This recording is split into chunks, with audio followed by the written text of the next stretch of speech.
back to my channel 5-Minute Economics, where I teach economic concepts in a span of just 5 minutes. The topic for today is quantity theory of money, Cambridge's approach. So the very last time when I had made a video on quantity theory of money, Fisher's approach, you all really appreciated it and wanted this video for this particular video. So here I am for you, and I'll attach the link for the Fisher's theory in the comment section below. In this particular video, I'll be talking all you need to know about this complicated theory, which I've tried my very best to simplify for you. So yeah, let's get started. Also guys, don't forget to like this video and subscribe to my channel, and do follow me on Instagram at 5-Minute Economics. So guys, let me first introduce the very topic to you. So quantity theory of money, Cambridge's approach, was obviously given by Cambridge economists, that is those who belong to the Cambridge school, and hence the name. Pigou and Marshall are the one who associated with this theory, and this theory was given around the year 1970. So what does it state? In this particular theory, we study the value of money, which is determined by the forces of demand for and supply of money. So how we determine the value of a commodity? Similarly, under this theory, we said that we determine the value of money by demand and the forces of supply. Here we have clearly added the store of value function of money, which was, if you remember, the Fisher's approach, clearly ignored. In Fisher's theory, we were only talking about the medium of exchange, the transaction side of money. But here we are also considering the store of value function of money.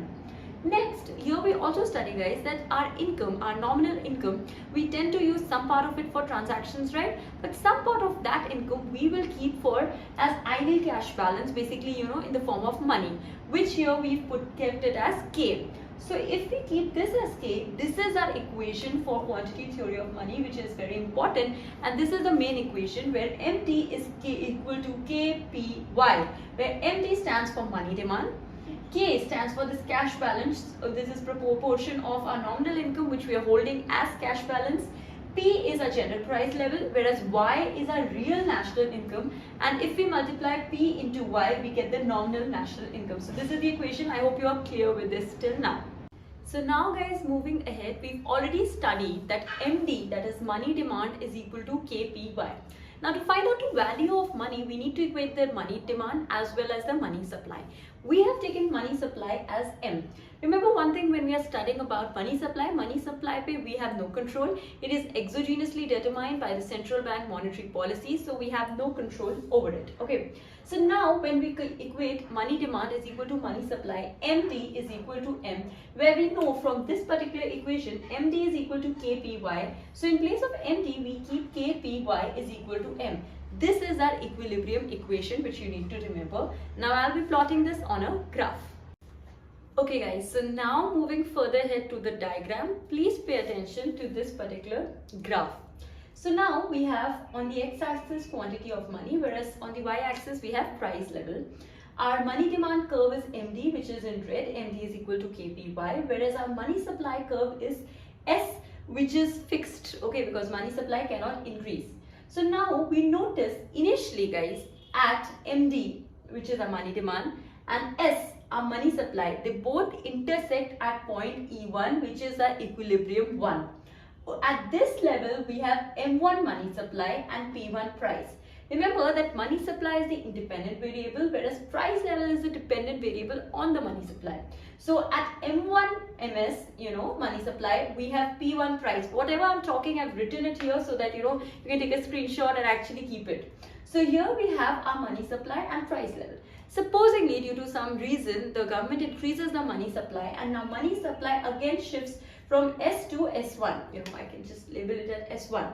So now our money supply has increased, again straight line only because it is fixed, but it has increased. Now when M1 it has increased, so the quantity of money is M2. Now we see at quantity of money is M2, whereas price level is the same, due to which an excess is created at this particular point. Okay, I'm just drawing this to show it to you. Now there is an excess of purchasing power which people will have, due to which they will tend to demand more, which will push up the price up to P2. Okay, so now what happens is we will see that this keeps happening till the time we reach our equilibrium 2, which is at this point where our supply and new supply and our money demand equates each other. So this is all about the particular graph. So now guys, we'll be coming to the crux of this particular cash balance or Cambridge theory. So we just did this equation where M is equal to KPY, right? We just did it with the equilibrium equation. Here we relate our K to the velocity of circulation which we studied back in the Fisher's approach. Refer to that video if you've forgotten it, you know, the number of times money exchanges hands. So here, if we say K is, you know, what we are holding with us, the money which we are holding, then obviously velocity of circulation of money will be less. Whereas if we are holding less, you know, if K is less, then obviously more money will be in circulation, right? So in that case, guys, we can see that they both have an inverse relationship with each other. That is why K is equal to 1 upon B. We can just write this. Okay. So now we can equate, in place of K, we can write 1 upon B. So M is equal to 1 upon B into PY. And just by shifting, mathematically jumping here and there, we get P, which is equal to 1 upon K into MY. So basically this is also, you know, like Fisher's approach, it is also an accounting identity where we are getting that K is defined as M upon PY. Okay. So what did Cambridge economists say? Now you focus over here that K is constant and there is full employment of resources and there is near national income is fixed. Basically, why are they saying these assumptions? They want to say that K and Y are constant. And when K and Y are constant, guys, it is but obvious that the level of prices will depend on what? On money supply. So P is determined by the quantity of money and changes in the quantity of money lead to equiproportionate changes in prices. So this is what we concluded back in Fisher's theory also, right? You will say, what is the difference?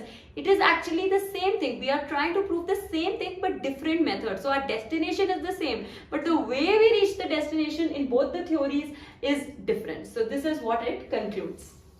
So lastly guys, let us come to the criticisms of this theory without which this theory is very much incomplete. So Keynes, who is the master of criticism, has highly criticized this theory on several grounds. Let us read through them. So number one, truism. So Keynes say, what are you trying to prove? Actually what you are saying is the very truth. So there's nothing that you've actually proved it. He also said that how can you keep K and Y as constants? It's not actually possible to do so. He said you have clearly neglected interest rate. So interest rate definitely influences the money supply, but we've clearly not spoken about it anyway.